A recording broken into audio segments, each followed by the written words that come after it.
आज आसतु जाना दर्शक बंधु कखारु डायबिटीज रोगियों केते भल और केते खराब। कखारु एक स्वास्थ्यकर खाद्य। एथिरे अनेक पोषक तत्व रही एपरिक यार मंजी बेस उपकारी।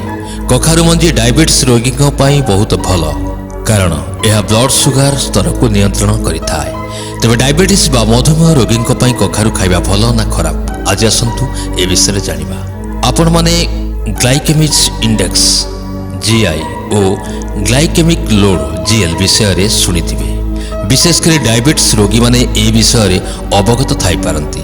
साधारण भाषा कहवाक गले ग्लाइकेमिक इंडेक्स जीआई हेउची एक परिमाप जहा द्वारा केउ खाद्य खाइले ब्लड रे सुगर स्तर केते बढ़ी पारे तार आकलन करा जाए। सेहीपरि glycemic load GL glycemic index को मापे ता सहित केते परिमाण रे कार्बोहाइड्रेट युक्त खाद्य ब्लड सुगर स्तर को बढ़ाई थाए ता भी मापी थाए।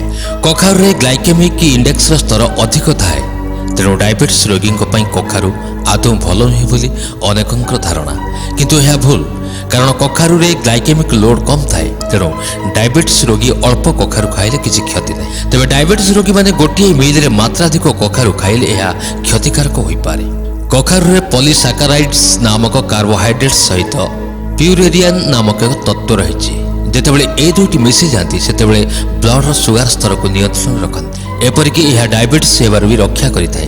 ता छड़ा कखारु शरीर में इन्सुलिन क्षरण में भी साहाय्य करिथाए जहाँ ब्लड सुगर स्तर को नियंत्रण रखे।